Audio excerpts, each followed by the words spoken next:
கிறிஸ்துவுக்குள் அன்பான தேவ ஜனமே, உங்கள் அனைவருக்கும் ஆண்டவராகிய இயேசு கிறிஸ்துவின் நாமத்தினாலே வாழ்த்துக்கள். இன்று நாம் அன்பு குறித்து தியானிக்க போகின்றோம். 1 யோவான் 2:5 அவருடைய வசனத்தை கைக்கொள்கிறவர்களிடத்தில் தேவ அன்பு மெய்யாகவே பூரணப்பட்டிருக்கும். நாம் அவருக்குள் இருக்கிறோம் என்பதை அதனாலே அறிந்திருக்கிறோம். உலகத்தில் உள்ளவைகளும் அன்பு கூறாதிருங்கள். ஒருவன் உலகத்தில் அன்பு கூர்ந்தால் அவனிடத்தில் பிதாவின் அன்பில்லை அப்படின்னு 1 யோவான் 2:15 சொல்லியிருக்காரு. இப்போ இதுலேருந்து நாம் என்ன தெரிஞ்சுக்கிறோம்னாக்கா, அவருடைய வசனத்தை கை கொள்ளுகிறவரிடத்தில் தேவ அன்பு மெய்யாகவே பூரணப்பட்டிருக்கும். இப்போ நாம் ஆண்டவருடைய வசனத்தை எல்லாம் கை கொள்ளணும். அப்போ என்ன ஆகுனா, தேவனுடைய அன்பு நம்மகிட்ட பூரணப்பட்டிருக்கும். பூரணப்பட்டிருக்குன்னா முழுமை அடைஞ்சிருக்கும். அதில் குறைவு இருக்காது. எந்த சூழ்நிலையும் குறையாது. முழுமை அடைஞ்சிட்டா குறையாது இல்லையா? அதுபோல நாம் அவருக்குள் இருக்கிறோம் என்பதை அதனாலே அறிந்திருக்கிறோம். நாம் யாருக்கிட்ட இருக்கிறோம்? ஆண்டவரிடத்தில் இருக்கிறோம் என்பதை நாம் அறிந்திருக்கிறோம். இப்போ நம்ம ஆண்டவருடைய வசனத்தை கை கொள்ளணும். கை கொள்ளணுன்றதுன்னா என்னன்னா, கையில் வச்சுக்கிறது இல்லை, அதன்படி நடக்கிறது. எதன்படி நடக்கிறது? ஆண்டவருடைய சட்டத்திட்டங்களுக்கு படி இந்த பூமியில் நடக்கிறது. நம்மளை பார்த்து மற்ற மக்களும் சொல்லுவாங்க, கிறிஸ்தவர்கள் நீதியோடு நடந்துக்கிறார் அப்படின்னு சொல்லும்போது ஆண்டவருக்கு மகிமை உண்டாகும் இல்லையா? அதனால நாம் ஆண்டவருடைய வசனத்தை கை கொள்ளணும் இல்லையா? தன் சகோதரனிடத்தில் அன்பு கூறுகிறவன் ஒளியிலே நிலை கொண்டிருக்கிறான், அவனிடத்தில் இடரல் ஒன்றுமில்லை. தன் சகோதரனிடத்தில், இது 2 விதமாக எடுத்துக்கலாம். உடன் பிறந்த சகோதரனையும் எடுத்துக்கலாம், நம்மளுடைய ஆலயத்தில் வர்ற சகோதரிகளும் எடுத்துக்கலாம் இல்லையா? ஆவிக்குரிய விதத்தில் எடுத்தால் நம்மளுடைய ஆலயத்துக்கு நம்மளோட தேவனை துதிக்கிற மகிமைப்படுத்துகிற வர்ற சகோதரன் எடுத்துக்கலாம். அதனால தான் பிரதர் சிஸ்டர்னெல்லாம் நிறைய ஊழியக்காரங்க பேசுவாங்க இல்லையா? அது அந்த அர்த்தத்தில் தான் இல்லையா? நம்மளுடைய உடன் பிறந்தவங்க எடுத்துக்கலாம். இது உலக பிரகாரமானது. ஏன் சொல்லனா, உலக பிரகாரம்னா ஒருவர் ஒரு சில வீடுகளில் பார்த்தீங்கன்னா ஒருவர் கிறிஸ்துவராக இருப்பார், அண்ணன் தம்பி வேறொரு வழியை பின்பற்றுவார். இல்லை தம்பி கிறிஸ்துவராக இருப்பார், அண்ணன் வேறொரு வழியை பின்பற்றுவார். இப்போ அதை இதில் நாம் எடுத்துக்கொள்ள முடியாது இல்லையா? ஆனால் அங்கே எதில் எடுத்துக்கலாம்னா, நம்மளுடன் ஆலயத்தில் ஆண்டவர் துதிக்கு வர்றாங்க இல்லையா, அவர்கள் நமக்கு சகோதரர்கள் தான். பெண்களாக இருந்தால் சகோதரிகள். ஸோ அப்படி தான் ஆவிக்குரிய ரீதியில் நாம் இதை எடுத்துக்கொள்ள முடியும் இல்லையா? உலகத்தில் உள்ளவைகளிலும் அன்பு கூறாதிருங்கள். ஒருவன் உலகத்தில் அன்பு கூர்ந்தால் அவனிடத்தில் பிதாவின் அன்பில்லை. இப்போ இது நம்ம மக்கள் தான் ரொம்ப தெரிஞ்சுக்கணும், கிறிஸ்துவ மக்கள் தான். ஏன்னா உலகத்தில் அதிகமாக அன்பு கூறுறது பார்த்தீங்கன்னா, அதிகமாக எல்லாரையும் சொல்ல வரல நான், கொஞ்சம் அதிகமாக யாருன்னா கிறிஸ்துவ மக்கள் தான். ஏன்னா அதிகமான பொருட்களை வாங்கிறது, ஆசைப்படுறது, எல்லாத்தையும் எடுக்குது. கிராமத்தில் உள்ள மக்கள் கூட பார்த்தீங்கன்னா மற்ற வழி மக்கள் அதிகமாக விரும்ப மாட்டாங்க எந்த பொருளையும். ஏன்னா அவர்களுக்கு பொருள் பாதுகாத்து வைக்கிறதுல கவனமாக இருப்பாங்க. கிறிஸ்துவ மக்களில் நிறைய பேர் அதிகமானவர், எல்லோரும் சொல்ல வரல, மறுபடியும் சொல்கிறோம். நம்ம கொஞ்சம் பேர் என்ன செய்வாங்கன்னா, அதிகமான பொருட்களை மேலே ஆசைப்படுவாங்க. அதான் உலகத்தில் அன்பு கூறுது. திடீர்னு ஒரு பொருளை பார்ப்பாங்க, வாங்கணும்னு ஆசைப்படுவாங்க. போயிட்டே இருப்பாங்க, ஒரு பொருளை பார்ப்பாங்க, வாங்கணும்னு ஆசைப்படுவாங்க.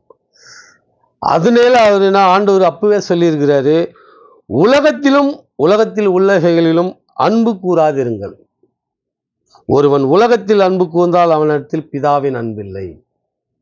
இப்போ பிதாவின் அன்பு நம்மகிட்ட இல்லாமல் போகிறதுக்கு என்ன காரணம்னா, நம்ம இந்த உலகத்தில் உள்ளது மேலே அன்பு கூறுது.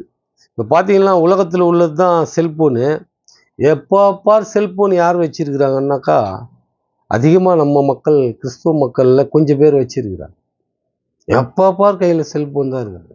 அதுவும் இந்த நகரப்பகுதியில் படிக்கிற பிள்ளைங்க பார்த்தீங்கன்னா, பேகு மற்ற எல்லாமே பேக்கில் இருக்கும், ஆனால் செல்ஃபோன் மட்டும் போகிறப்போ வர்றப்போ கையிலே தான் இருக்கும்.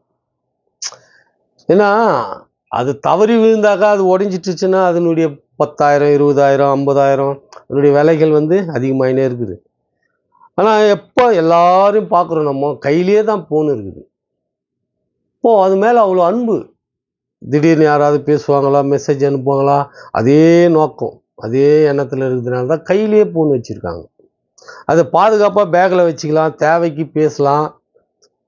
தேவையில்லாதப்போ பேக்கில் வச்சிருந்தோம்னா அது நல்லது, பாதுகாப்பும் கூட.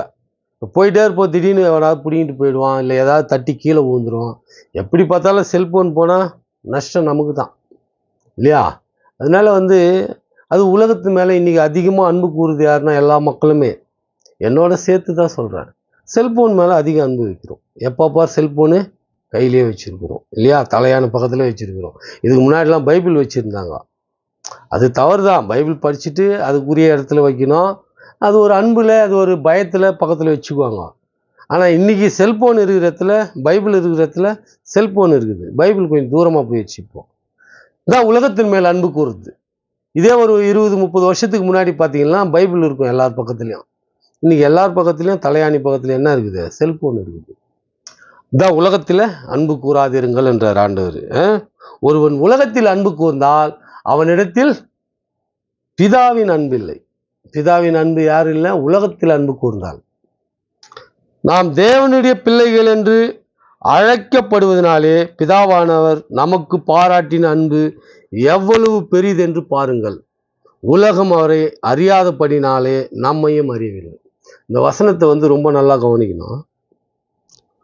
நாம் தேவனுடைய பிள்ளைகள் என்று அழைக்கப்படுவதனாலே பிதாவானவர் நமக்கு பாராட்டின அன்பு எவ்வளவு பெரிதென்று பாருங்கள். உலகத்திலே இந்த ஒரு வசனம் மாதிரி சித்தாந்தம் இந்த வேதத்தில் பைபிளில் உள்ளபடி வேற எதுலையும் இல்லை. ஒரு ஆண்டவர் நம்மளை பிள்ளை என்று அழைக்கிறார். நான் மற்ற வேதத்தில் அப்படி இருக்குதான்னு பார்த்தாக்கா இது வரைக்கும் எனக்கு தெரிஞ்சு இல்லை. இருந்தால் கூட யாராவது சொல்லலாம், தவறு இல்லை இல்லையா? தெரிஞ்சுக்கிறதுக்கு நல்லா இருக்கும். போல பிள்ளை, ஆண்டவர் நம்மளை பிள்ளை என்று அழைக்கிற ஒரே வேதம் பரிசுத்த வேதாகமம். நம்மளை அப்பா அம்மாவே பார்த்தீங்கன்னா நம்மளுடைய உறவுகளே, பெரியப்பா சித்தப்பா மற்றவங்களே நம்மளை அத்தகைய உரிமையோடு கூப்பிடுறது இல்லை இல்லையா? அதில் ஏற்றத்தாழ்வுகள் இருக்கிறதுனால அந்த சூழல் ஏற்படுது. ஆனால் ஆண்டவர் வானத்தை பூமி சிருஷ்டித்த தேவன் பிதா நம்மளை பிள்ளைன்றார். இப்போது இந்த மாதிரி அன்பு எவ்வளவு பெரிய அன்புன்றத நமக்கு பாராட்டின அன்பு எவ்வளவு பெரிதென்று பாருங்கள். எவ்வளோ கரெக்டாக சொல்ல, மிகப்பெரிய அன்பு இல்லையா? ஆண்டவர் போய் நம்மளை பிள்ளைன்னு கூப்பிட்றாரு இல்லையா?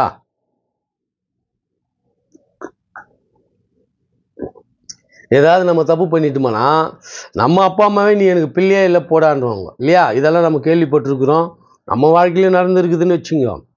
நம்ம ஒரு தப்பு பண்ணோம்னா நீ எனக்கு பிள்ளையே இல்லை. ஆண்டவர் நாம் செய்கிற எல்லா பாவ குற்றங்களையும் மன்னிச்சு நம்மளை பிள்ளைன்றாரு. உலகம் அவரை அறியாதபடினாலே நம்மையும் அறியவில்லை. இந்த உலகம் இந்த வசனத்தை அறியல. ஒரு ஆண்டவர் மக்களை பிள்ளை என்று கூப்பிடுறாரு என்றத, செய்கிற பாவங்களை மன்னித்து பிள்ளை என்று கூப்பிடுறாருன்றத இந்த உலகம் அறியல. அதனால நம்ம கிறிஸ்துவர்களையும் அறியல. சில இடத்துல நிறைய இடத்துல துன்பப்படுத்துகிறாங்க இல்லையா? கிறிஸ்தவர்களை நிறைய இடத்துல துன்பப்படுத்துற காரணம் இவர்கள் இந்த வசனத்தை அறியவில்லை, ஆண்டவரை அறியவில்லை. ஆண்டவரை அறிஞ்சா அவர் தான் நம்மளுடைய தகப்பன்னு எல்லோரும் ஆண்டவரை பின்பற்றுவார்கள் இல்லையா?